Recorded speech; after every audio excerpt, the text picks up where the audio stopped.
यौमुन अक्सरु इत्क़म मिनन नारि मिन यौम अरफा। अरफा के दिन से ज्यादा जहन्नम से आजाद होने वाले दिन को मैंने देखा नहीं। हुजूर फरमाते हैं उससे ज्यादा कोई दिन मैंने देखा नहीं जिसमें अरफा से ज्यादा लोगों को जहन्नम से आजाद किया जाता हो।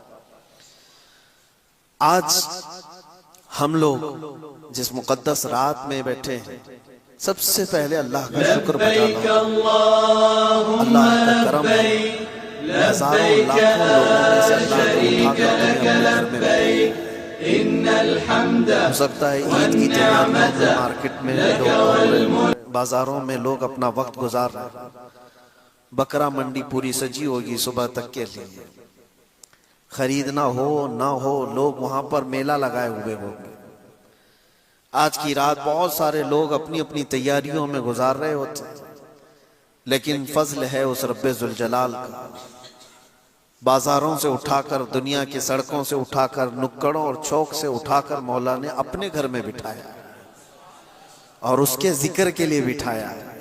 सबसे पहले तुम अपनी इस हैसियत को देखो कि अल्लाह तबारक व तआला ने मेरे साथ जो फजल फरमाया कितना बड़ा फजल है। एक बात मैं आपको बताऊं, मामूल सबका भी होता है, हमारा भी होता है। दिन में जिससे मुलाकात करनी है सबसे मुलाकात कर लेते हैं, लेकिन रात में घर जाने के बाद कहां कोई जल्दी मुलाकात करता है। लेकिन दुनिया का एक दस्तूर है, अगर कोई ज्यादा स्पेशल हुआ, कोई और ज्यादा खास हुआ, तो रात में भी उससे मुलाकात कर लेते। उसके लिए बिला तशबीह व बिला तमसील, रात के वक्त जब बंदे को अल्लाह तबारक व तआला अपनी मस्जिद में बुलाता है तो ये स्पेशल मुलाकात होती है, उसके साथ खुसूसी फजल होता है। वरना हम जिस शहर में हैं यहां मस्जिदें रात को खुलती हैं, इशा में ही लोग ज्यादा नहीं होते, मस्जिदें बंद हो जाती हैं। और ये शहर तो मशहूर है इस बात के लिए कि यहाँ का दिन शुरू होता है मगरिब के बाद। लोग जो है रातों को अपना दिन मनाते हैं, ऐश और इशरत का मशहूर शहर है। लेकिन उस शहर में रात के वक्त रब तबारक व तआला ने तुम पर फजल फरमा एहसान किया है। अल्लाह तबारक व तआला हमारी आखिरी सांस तक उसका जिक्र हमारी जुबानों पर जारी रखे है। मेरे अजीजों, अल्लाह ताला ने कुरान में जो फरमाया कि लोगों को हुक्म दिया गया है कि सिर्फ अल्लाह की इबादत करें, खालिस उसके लिए, बगैर किसी के दिखावे के। जो मेरी बात चल रही थी उसको मैं आगे बढ़ाता हूं।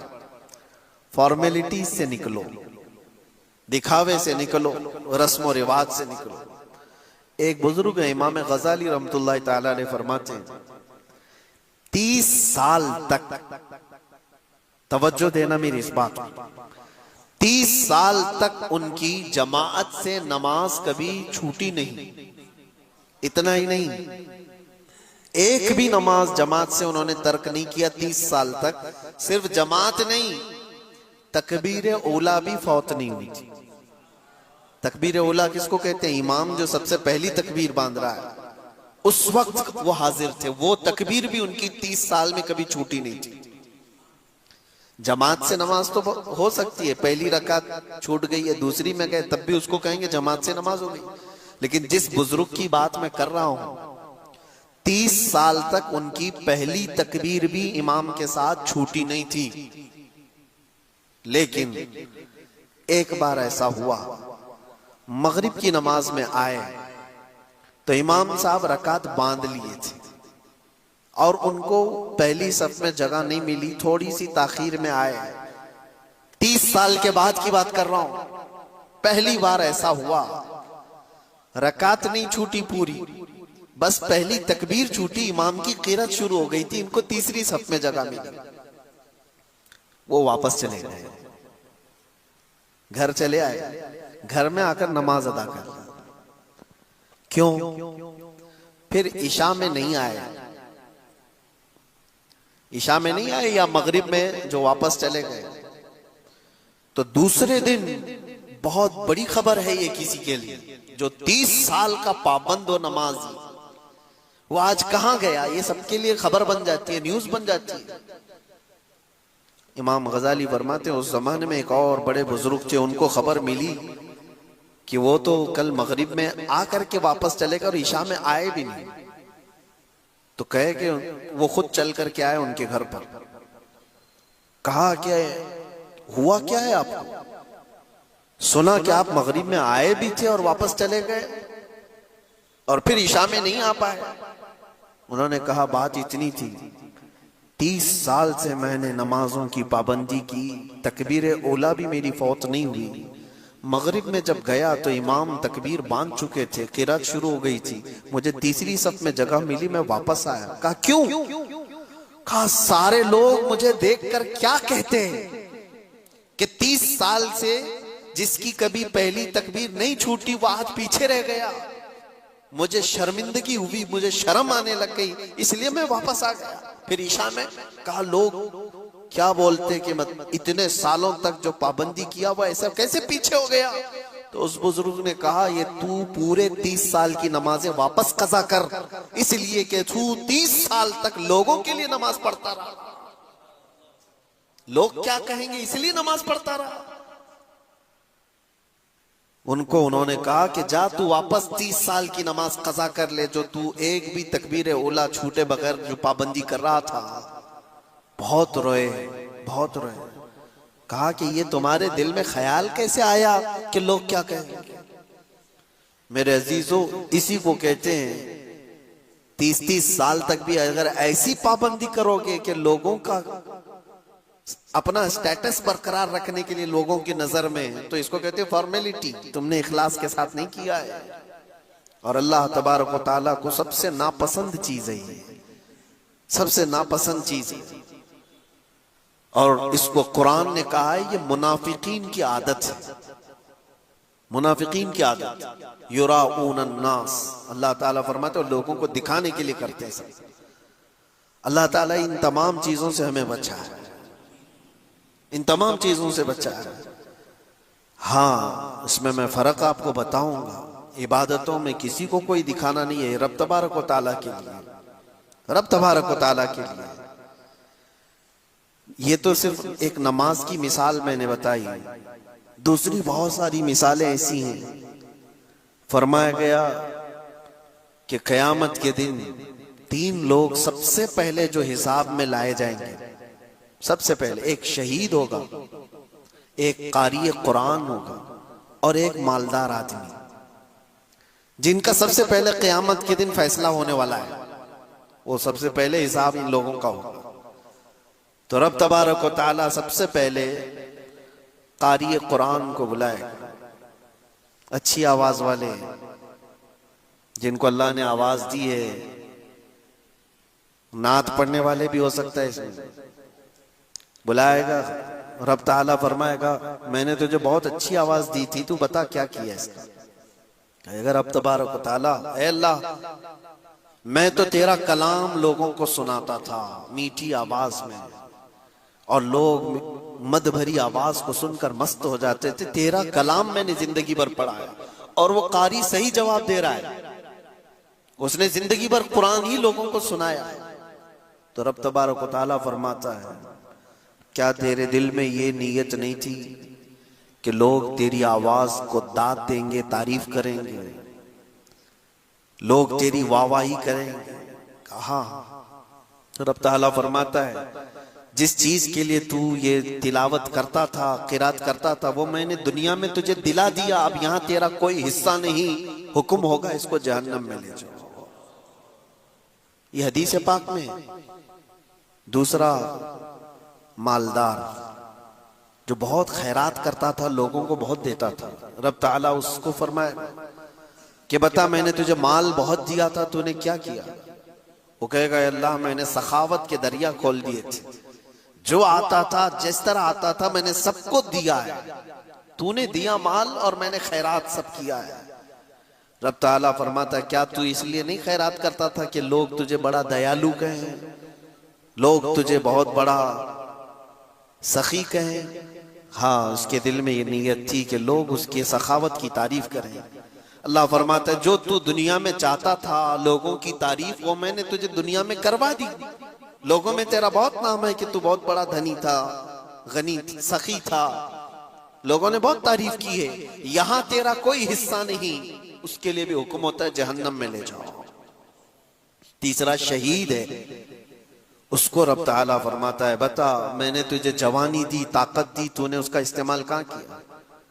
वो कहता है अल्लाह मैंने तेरी दी हुई ताकत और जवानी को जिहाद में इस्तेमाल किया, मैं जंगें लड़ी और तेरे नाम पर मैं कुर्बान हो गया, मैंने अपनी जान कुर्बान कर दी। रब ताला फरमाता है क्या तू ये नहीं सोचता था कि लोग तुझे बड़ा बहादुर कहें इसलिए लड़ता था, लोग तेरी ताकत के जौहर मान ले इसलिए लड़ता था?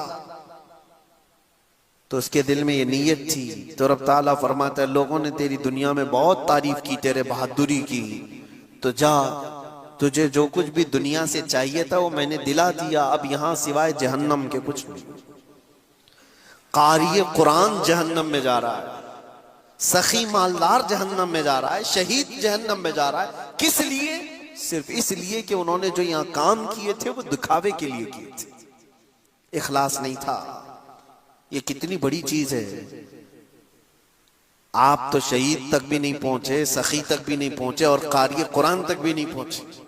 वो बहुत बड़े बड़े लोगों की बात कर रहा हूं, उनके अंदर दिखावा आया तो निकल गए जहन्नम की तरफ। इसीलिए मौला अली शेर खुदा करमल्लाहु ताला वजहुल करीम की ये बात मिलती है। एक जंग के दौरान आपने एक जालिम को, एक दुश्मन को लिटा दिया और उसके सीने पे पैर रख करके खड़े हो गए। उसको कत्ल करने ही वाले थे, उसने आपके मुंह पे थूक दिया। हजरत अली ने उसको छोड़ दिया, कहा कि इसको छोड़ दो।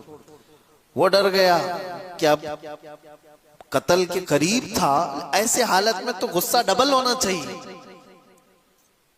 जब आदमी हमारे कंट्रोल में आ गया हो और वो बदतमीजी करे तो गुस्सा डबल होना चाहिए। एक मारने वाला था, अब 4 मारेंगे, और इसको कत्ल करने वाला था, बुरी तरह से कत्ल करूं। लेकिन हजरत अली खड़े हो गए।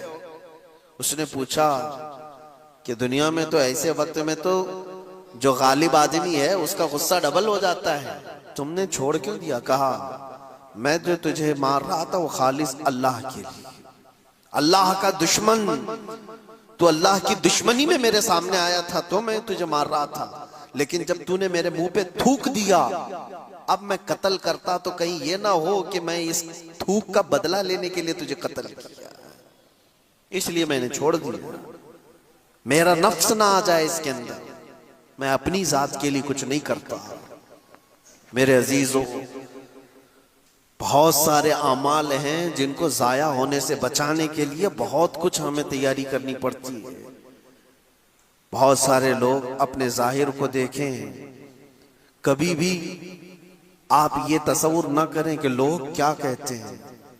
हजरत अबू बकर शिबली रहमतुल्लाह ताला अलैह से पूछा गया, हुजूर पाक सल्लल्लाहु ताला अलैहि वसल्लम का आशिक कौन होता है?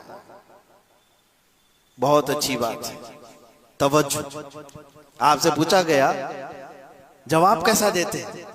हजरत अबू बकर शिबली कहते हैं जिसको दुनिया पागल कहे और वो अपने महबूब की मोहब्बत में मगन रहे। दुनिया उसको पागल कहती है और वो अपने नबी की मोहब्बत में मगन है, उसको ये फर्क नहीं पड़ता लोग मुझे क्या कहते हैं। वो आशिक होता है, उसे दुनिया की परवाह नहीं है कि लोग क्या कह रहे हैं, मेरी शक्ल पे क्या कह रहे हैं। अजीजा ने गिरामी वक़ार, बहुत सारी चीजें ऐसी हैं जिसमें हमारी नीयत से हमारे आमाल खराब हो सकते हैं, हमारी नीयत से हमारे आमाल बहुत अच्छे भी हो सकते हैं। इस चीज का हमेशा ख्याल, इसीलिए मैंने कहा शुरू में ये बात रखी, फॉर्मेलिटीज से निकल करके आ जाओ। बहुत सारी चीजें इखलास के साथ अपनी जिंदगी के इन अय्याम को रखो। एक बात और मैं आपको बताऊं, इमाम अहले सुन्नत फाजिल बरेलवी रहमतुल्लाह अलैह की बात याद आती। रमजानुल मुबारका में एतिकाफ में थे, मस्जिद में एतिकाफ में बैठे होते और इफ्तारी के फौरन बाद आपको पान खाने की आदत थी, और घर से जो खाना लाता ले जाता था तो वो 10-12 साल का एक बच्चा था। वो इफ्तारी में खाना तो लाया, एक दिन पान नहीं लाया। लेट कर दिया, तरावी हो गई। और जिसको पान खाने की आदत है इफ्तारी के फौरन बाद, वो हमको तो नहीं है लेकिन पान वाले बेहतर जानते हैं कि तलब शुरू हो जाती है। तो हो सकता है थोड़ी देर ना मिले तो दिमाग में बहुत सारी चीजें आने लगती हैं। तरावी के बाद वो बच्चा आया पान लेकर के, आप पान तो ले लिए, एक चमाट भी लगा दी कि इतनी देर कहां गया था, तमाचा लगा दिए उसको। ये तो घर में चलता रहता है, क्या हम अपने बच्चों को नहीं मारते? कोई अगर ताखीर किया या कोई चीज हुई तो डांट डपट या थोड़ा सा मारना, ये तो नॉर्मल चीज है, चलती है। वो बच्चा अपना सर रगड़ते हुए भाग गया। लेकिन इमाम अहले सुन्नत फाजिल बरेलवी रहमतुल्लाह अलैह व आशिक रसूल, पान खाने के बाद बेचैनी बढ़ गई और इतनी बेचैनी के मस्जिद में टहलने लग गए, इधर से उधर उधर से इधर। आपके शागिर्द हैं मलिकुल उलमा ज़फरुद्दीन रहमतुल्लाह अलैह, वो मस्जिद में थे। उन्होंने आकर के पूछा आला हजरत से कि क्या आप किसी चीज के तलाश में हैं, क्यों इतनी बेचैनी? आला हजरत ने कहा वो बच्चा कहाँ गया जो पान लाया था। कहा क्यों, क्या बात है? कहा उसको ढूंढ के ले आओ, उसको ढूंढ के ले आओ, मैंने नाहक उसको मार दिया। अल्लामा ज़फरुद्दीन रहमतुल्लाह अलैह फरमाते हैं कि ये भी तो कोई बात है, वो खादिम है आपका, खानदानी खादिम है, उसके घर से सारे लोग खिदमत करते हैं। आला हज़रत ने कहा नहीं, वो बच्चा जहां भी उसको ढूंढ के लाओ।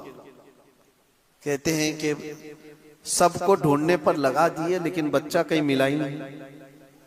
रात भर आला हज़रत मस्जिद में सोए नहीं, एतिकाफ में टहलते रहे। जो आए पूछे मिला वो नहीं।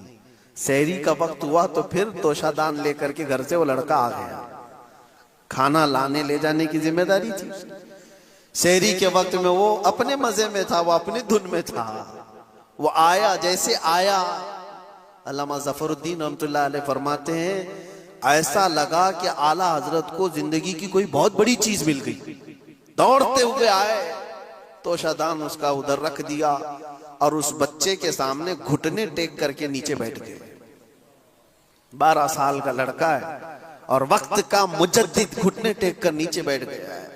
उसके बाजू पकड़ लिए, कहा कि बेटा कल मगरिब के बाद तेरे पान न लाने पर मैंने तरावी के बाद जो तुझे तमाचा मारा वो मैंने अपने नफ्स के लिए मारा, मेरी जरूरत के लिए मारा, इससे शरीयत का क्या लेना देना? तूने ऐसा कौन सा जुर्म किया था जिस पर इस्लाम सजा दे सकता है? तेरा कोई जुर्म नहीं था, ये सिर्फ मैंने अपने पान के लिए मारा है, क्या तू मुझे माफ कर सकता है? बच्चा क्या समझे, वो अपना हाथ छुड़ाने लगा। बड़े मौलाना छोड़िए, मुझे कोई मसला नहीं। अल्लामा ज़फरुद्दीन रहमतुल्लाह अलैह फरमाते हैं पीछे जो आला हज़रत के बड़े बड़े शागिर्द खड़े थे उनकी आंखों में आंसू थे। वक्त का इमाम और मुजद्दिद एक बच्चे के सामने माफी मांग रहा है।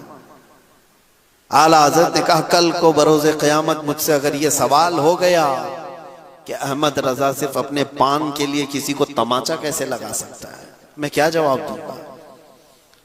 वो बच्चा कहने लगा कि ठीक है मैंने माफ कर दिया। आला हजरत को कह रहा हूं मैंने माफ कर दिया।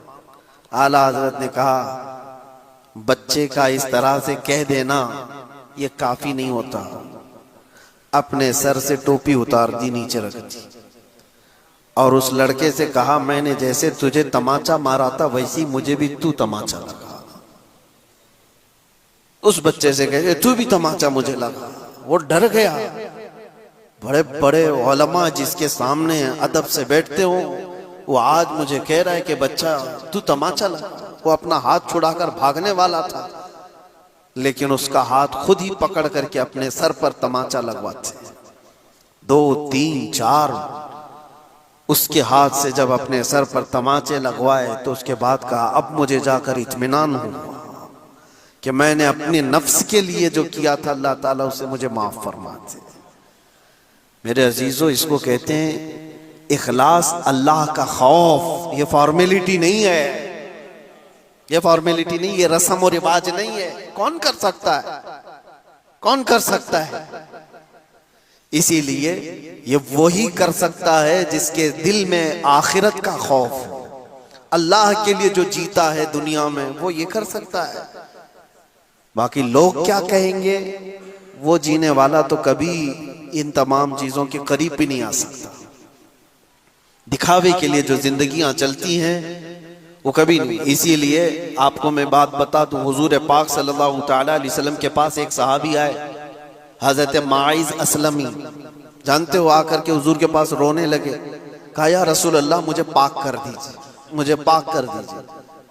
हुजूर ने फरमाया क्या किया तुमने? उन्होंने कहा मैंने बहुत बड़ा गुनाह किया है, बहुत बड़ा गुनाह किया।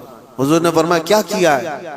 कहा बता नहीं सकता या रसूल अल्लाह, बताने से बेहतर मर जाना पसंद करता हूं। तो हुजूर ने फरमाया बताओ तो सही, क्या गलत काम किए, क्या गुनाह किए, उस गुनाह के एतबार से तुम्हारे लिए मैं बताऊं। तो सहाबी ने कहा कलेजा मुंह को आता है या रसूल अल्लाह, मैंने बदकारी की एक औरत के साथ। हुजूर ने अपना चेहरा फेर लिया, वो सारों कतार रोने लग गए हुजूर के कदमों में गिरकर। ये बात मैं क्यों बता रहा हूं, जिसको कोई जानता नहीं था वो सहाबी हुजूर के पास आकर बता क्यों रहे। एक अमल ऐसा है जो छुप करके किया हुआ था, हुजूर की बारगाह में आकर रोना और बताना कि मुझसे ये गलती हो गई है। क्यों? ये बंदा वही कर सकता है जिसके दिल में आखिरत का खौफ, कि मेरी पकड़ हो गई तो मैं क्या करूंगा। यहां अल्लाह के नबी हैं, कुछ तो हो सकता है। उन्होंने ये नहीं देखा कि लोग मुझे अब क्या कहेंगे।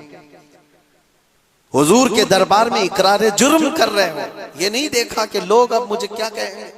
बल्कि हुजूर ने जैसे ही अपना चेहरा फेर लिया, हजारों कतार रोते हुए कहने लगे या रसूल अल्लाह, अगर आपने चेहरा फेर लिया तो फिर मैं किसके दरबार में जाऊंगा, मैं कहां जाऊंगा अपना चेहरा दिखाने के लिए। तुझसे जो मुंह छुपाऊं तो करूं किसके सामने, क्या किसी और से तवक्को नजर की है। इसी को आला हजरत ने अपने अशार में कहा था, या रसूल अल्लाह बद हैं तो आपके, भले हैं तो आपके, टुकड़ों पे यहीं के पले हैं, रुख किधर करें, यहीं के टुकड़ों से पले हैं, अपना चेहरा फिर किधर ले जाएं। हुजूर ने क्या पूछा पता है? माइज होश में बोल रहे हो? कहा हाँ या रसूल अल्लाह होश में बोल रहा हूं। तुम्हें पता है इस्लाम में इसकी सजा क्या है? संसार कर दिया जाएगा, पत्थरों से मारकर हिलाक कर दिया जाएगा। उन्होंने कहा हाँ या रसूल अल्लाह मुझे मालूम है। जिसको ये मालूम है फिर भी वो जाके बोल रहा हूं, उसकी सजा में पत्थरों से मारकर हिलाक किया जा सकता है। जिसको ये मालूम है वो फिर भी छुपा नहीं रहा है, हुजूर के दरबार में आकर बोल रहा है। ये कौन कर सकता है? जिसके दिल में ये खौफ हो अल्लाह का, आखिरत में पकड़ हो गई तो क्या करूंगा। हुजूर ने फरमाया ये नशे में भी नहीं है, होश व हवास में है, और इस्लामी सजा इसको पता है, उसके बावजूद बोल रहा है। हुजूर ने 3 बार पूछा तो उन्होंने वही जवाब दिया। तो अल्लाह के नबी ने फरमाया सहाबा से कि ले जाओ माइज असलमी को, मदीने की एक पहाड़ी थी जबल अनम, वहां से उनको नीचे धकेल दिया गया और पत्थरों से संसार किया गया। इस्लाम की सबसे बड़ी सजा है, पत्थरों से मार करके खत्म। लोगों को ये लगता है कि बहुत बड़ा जुल्म नहीं है, ये पाकीज़गी है। और एक बार जिसकी ऐसी सजा होती है पूरा मुआशरा कांप जाता है। क्यों? जिना जो है एक नासूर है, कैंसर की तरह से। एक बार अगर मुआशरे में ये चीज आई तो सबके घर और उनकी बेटियां, उनकी बीवियां भी महफूज नहीं रहेंगी। ये नासूर फैलता चला जाता है, इसलिए इसकी सजा इतनी सख्त रखी गई। जिसकी बेटी का रेप हो जाए, देखो वो क्या कहता है, चिल्लाता है कि नहीं रेपिस्ट पकड़ा जाए तो उसको जला दो, उसको काट दो, उसको मार दो। वो तो ये मुतालबा करता ही है, आज भी करते हैं, हमारे मुल्क में करते हैं। जो रेपिस्ट पकड़े जाते हैं उनके बारे में क्या कहती है दुनिया? इसको मारो, इसको कत्ल करो, इसको। यही तो इस्लाम चाहता है, जैसे तुम्हारी बेटी की अजमत है वैसे इस्लाम सबकी बेटियों की अजमत चाहता है। संसार कर दिया गया माइज असलमी को, लेकिन ये पूरा वाकया तफसील से है। खुद रसूल पाक सल्लल्लाहु अलैहि वसल्लम उनकी मौत पर रो रहे थे और हुजूर ने फरमाया था, माइज ने ऐसी सच्ची तौबा की, अल्लाह की तरफ से जिब्राइल पैगाम लेकर के आए थे कि अल्लाह ने उनकी तौबा के सदक़े में पूरे मदीने वालों के गुनाह माफ कर दिए। सच्चा दिल था, इखलास था। और उसी वक्त मेरे आका ने फरमाया था, अत्ताइबु मिनज़्ज़म्बि कमल्ला ज़म्ब ला, गुनाहों से तौबा करने वाला ऐसे ही हो जाता है जैसे उसने कोई गुनाह ही नहीं किया। ये कब होता है? जब खौफे खुदा से दिल लरस जाता है, इखलास से भरा हुआ दिल फूट करके रोने लगता है अल्लाह की बारगाह में, तो रब तबारक व तआला की रहमतें उस पर बेहिसाब होती हैं। इसीलिए मेरे अजीजों, ये मजलिस जिक्र है, यहाँ पर कोई दिखावा ना करो। यहाँ ये तसव्वुर करो कि मैं सिर्फ अल्लाह के बुलावे पर आया हूँ, वो मुझे देख रहा है, बस इतना काफी है। बहुत सारे दरबारों में खड़े हुए होंगे, बहुत सारी जगहों पर तुम्हें भी खड़े होने का इत्तेफाक हुआ होगा, लेकिन अल्लाह की बारगाह में इस तसव्वुर के साथ खड़े होकर के देखो एक बार कि मुझे कोई देख नहीं रहा है, सिर्फ मेरा रब देख रहा है, मैं हूं और मेरा खुदा है। ये इखलास लेकर आओ, ये दिल के अंदर ये प्यूरिटी लेकर के आओ। और देखो आज दौर ऐसा आ गया है कि हमारी आंखें अब सूख गई, ना खौफे खुदा से कभी रोती, ना कब्र के अजाब से कभी लरजते हैं, ना आखिरत का डर हमें कभी सताता है। क्या कभी ऐसा हुआ कि तुम्हारे बिस्तर पर तुम्हें बेचैनी हो रही हो? लेकिन बेचैनी हुई होगी दूसरे कामों की वजह से। बेचैनी है आज बिस्तरों पर, लेकिन वो बेचैनी किसकी है? हिसाब मिल नहीं रहा है दुकान का, इसकी बेचैनी है। भाई बेटा बीवी कोई बीमार है, उसकी बेचैनी है। कोई चीज चोरी हो गई, उसकी बेचैनी है। माल में खसारा ना हो जाए, उसकी बेचैनी है। हिसाब किताब में बहुत बेचैनियां हैं। क्या कभी बिस्तर पर इसकी बेचैनी आई कि मुझे सिर्फ और सिर्फ 4x6 की कब्र में लोग दफन करके चले जाएं, उसमें करवट लेने की भी जगह ना हो? वो रात याद करके कि जब लोग मेरी तख्तियां बंद करके मुझे करवट लिटा करके बहुत तंग जगह पर मनो मिट्टी तले दबा कर चले जाएंगे, उस रात को याद करके कभी बेचैनी आई? कयामत के दिन का होलनाक मंजर याद करके कभी बेचैनी आई? दोज़ख की तपती हुई और वहां के सख्त अजाबों को याद करते हुए कभी बेचैनी आई कि कभी मैं पकड़ा गया तो क्या हो? महशर के मैदान में मेरे ऐब खोल दिए जाएंगे, मैं मुंह दिखाने के काबिल ना रहूंगा, तो ये बेचैनी आई कभी? ये बेचैनी क्यों नहीं आती? हमारी आंखें क्यों इतनी सूख गई? रोते तो हैं हम आप, लेकिन दुनिया के लिए रोते हैं। सच बता रहा हूं मेरे अजीज, तुम्हारे घर में किसी को कुछ हो जाए तो रोना आता है तुम्हें? तुम्हारे बेटे को कोई तकलीफ हो तो रो लेते हो, बीवी को कुछ तकलीफ हो तो रो लेते हो। ये सब दुनिया है। और कुरान ये कहता है, यौम ला यनफ़उ मालुन वला बनून, वो दिन तो ऐसा होगा जब तुम्हारा माल भी तुम्हें कुछ नफा नहीं देगा, तुम्हारे बेटे भी नहीं नफा देंगे। जिनके लिए रोते हो ना आज, हमारी आंखें रोती हैं। मैंने देखा है कई लोगों को बिजनेस में बहुत बड़ा खसारा हो गया है तो बेचैन होकर रोने लग गए, किनारा हो गए। उनकी बेचैनी ऐसी है कि दिल थमता नहीं है नुकसानों को याद करके। तुम जिस नुकसान पे रो रहे हो, और मेरा मौला फरमाता है ये तुम्हारे किसी काम में नफा नहीं देगा कयामत के दिन। और जिस बेटे के लिए तुम रो रहे हो, बेटे के मुतालिक तो हदीसों में मिलता है ये तुम्हें पहचानने से भी मना कर देगा, पहचानने से भी मना कर देगा और अपना दामन छुड़ाएगा। तुम जहन्नम में जा रहे हो, बाप जाओ, तुम्हारी नहुसत मुझे नहीं चाहिए। यहाँ तो वो कयामत वाला मंजर तो अभी दुनिया में देखने को मिल रहा है। यहाँ तो बेटे जिंदगी में ही बाप से दामन छुड़ाते हुए भाग रहे हैं। वहां क्या होने वाला है? दुनिया के लिए हमारी आंखें रोती रही। ये सब बातें इसलिए मैं अर्ज कर रहा हूं कि हमारी बेचैनी दुनिया के लिए, हमारा रोना दुनिया के लिए, जिसकी वजह से दिल हमारा सख्त हो गया, दिल सख्त हो गया। और इसी वजह से इतनी हजारों तकरीरें, हजारों मजलिसें किसी के काम नहीं आती। हमारी दुआएं क्यों नहीं जा रही? फिलिस्तीन के लिए रोते हैं हम, दुआएं करते हैं, हमारी दुआएं क्यों नहीं जा रही? इज्तिमाई तौर पर लोग दुआएं करते हैं। इखलास पैदा करो मेरे अजीजों, इखलास पैदा करो। बहुत रो लिया हमने दुनिया के लिए, लेकिन क्या तुमने कभी ये चीज सुनी है हदीस पाक में? मेरे मुस्तफ़ा करीम सल्लल्लाहु ताला अलैहि वसल्लम के पास कोई दुनिया नहीं थी। एक मशकेज़ा, खजूर के छाल का बिस्तरा, हाथ का तकिया। जब हुजूर सो करके उठते थे तो आपके जिस्म पर रस्सियों के निशान हुआ करते थे। और हुजूर पाक सल्लल्लाहु अलैहि वसल्लम की 10 बीवियों के घर बने थे मदीने तैयबा में मस्जिद नबवी के पास, और किसी भी घर का कोई दरवाजा नहीं बना था, सबके पर्दे लटके हुए थे। और जिस घर में भी हुजूर जाते थे तो छत सर से लगती थी। ये घर थे हुजूर के, ये दुनिया हुजूर के पास थी। लेकिन कसम रब्बे जुल जलाल की, मेरे आका के मुतालिक जितने भी सहाबा बयान करते हैं, पूरी जिंदगी हुजूर ने कभी एक मर्तबा भी दुनिया की फिक्र में हुजूर को रोते नहीं देखा। हम गरीबों के फिक्र में हुजूर को रोजाना रोते हुए देखा। इस उम्मत के लिए मेरे आका को रोते हुए अक्सर देखा साहबा ने, दुनिया के लिए कभी नहीं।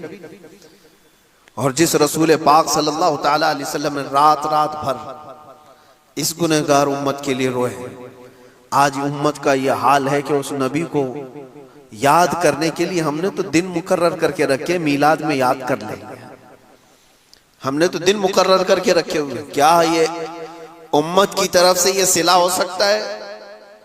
रोजाना दिन और रात के 24 घंटे भी उस नबी को याद करो तो कम है हमारे लिए। उनका एहसान है। दिलों की ये खुश्की, दिलों की ये सख्ती हमें यहाँ पर लाई है। इखलास पैदा करो, दिल के अंदर नरमी पैदा करो, फॉर्मेलिटीज से निकल कर के आओ। और यकीनन मेरे अजीजों, एक शायर ने बहुत अच्छी बात कही थी, दिल पर वो बात लगती है हमारे। तूफान नूह लाने से ए चश्म क्या फायदा। बहुत अच्छी बात कही। तूफान नूह लाने से ए चश्म क्या फायदा, 2 बूंद ही बहुत है अगर तुझको असर करे। और उसी को ये भी कहा गया है दूसरे शेर में, अगर मैं कहूं, दिल से जो बात निकलती है असर रखती है, पर नहीं मगर ताकते परवाज रखती है। पर नहीं ताकते परवाज मगर रखती है। दिल से जो बात निकलती है वो बारे इजाबत से टकरा जाती है। आपको पता है, एक साहबी थे, अल्लाह तबारक व तआला के महबूब कैसे होते, वो दिल से अल्लाह ताला को चाहने वाले ऐसे साहबी। हुजूर पाक सल्लल्लाहु ताला अलैहि वसल्लम की बारगाह में ऐसे मुलाजमत के साथ रहते थे, सब कुछ छोड़ दिया था, ऐश इशरत कोई चीज नहीं थी, खालिस अल्लाह की मोहब्बत। लेकिन इत्तेफाक ऐसा हुआ उनके साथ कि उनकी बहन का किसी दूसरे खानदान के साथ कुछ झगड़ा हो गया, लड़ाई हो गई। इनकी बहन ने सामने वाले को कुछ मारा तो उसके दांत टूट गए, और बदले में दांत के बदले दांत। वो खानदान वाले हुजूर के पास आए फैसला करवाने के लिए, या रसूल अल्लाह सल्लल्लाहु अलैहि वसल्लम, इनकी बहन ने हमारे घर में हमारी बहन को मारा है जिससे दांत टूट गए, क्या होना चाहिए? तो हुजूर पाक सल्लल्लाहु ताला अलैहि वसल्लम फरमाया, क्या ऐसा हुआ है?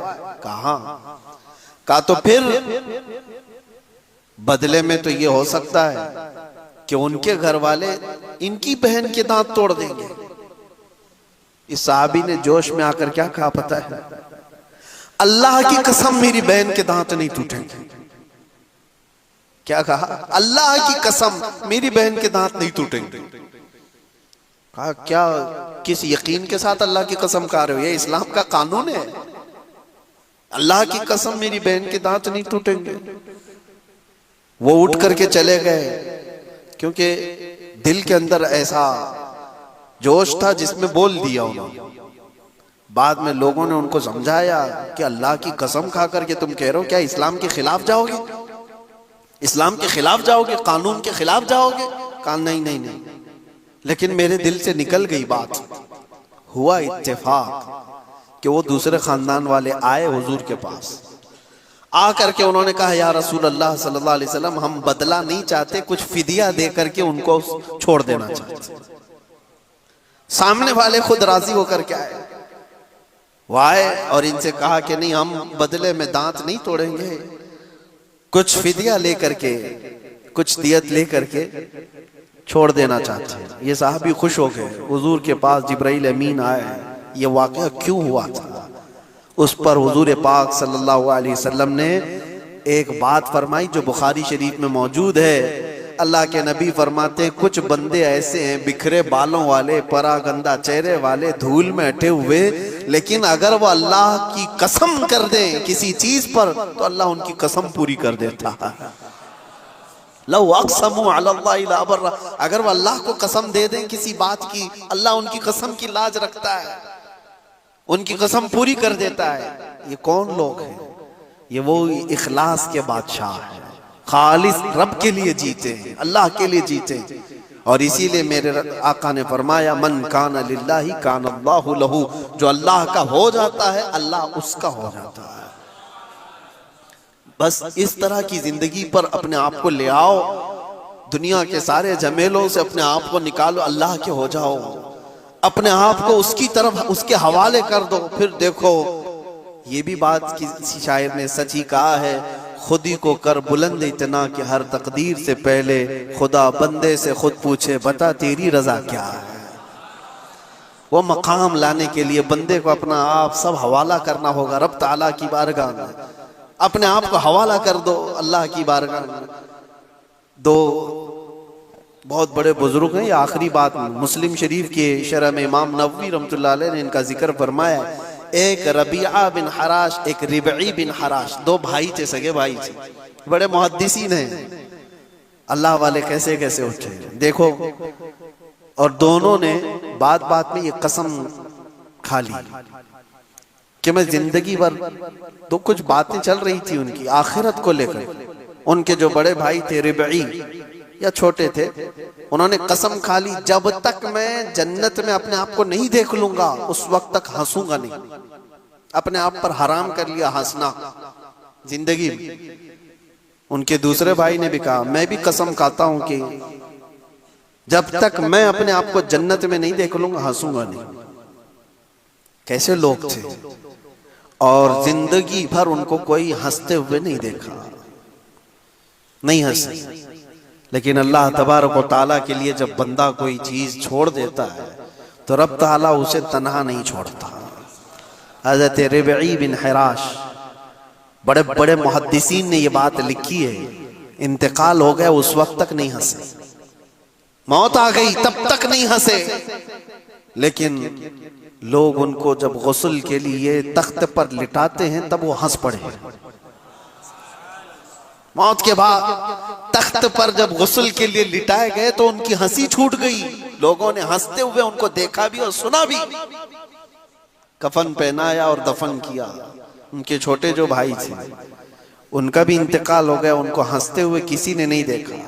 उनको गुस्ल भी दे दिया गया, कफन भी पहना दिया गया, लेकिन कोई ऐसी अलामत नजर नहीं आई। और कब्र में रखा गया तो कब्र की तख्तियां उनकी बंद की जा रही थी, वो जोर से हंस पड़े। कब्र के अंदर बुजुर्गों से पूछा गया क्या बात थी, तो शारे नबवी शारे मुस्लिम वो कहते हैं इन दोनों ने जिंदगी में कसम खाई थी जब तक जन्नत ना देखूं हंसूंगा नहीं। एक भाई ने गुस्ल के तख्ते पर अपने आप को जन्नत में देख लिया और दूसरे ने कब्र में सोते ही अपना ठिकाना जन्नत में देख लिया।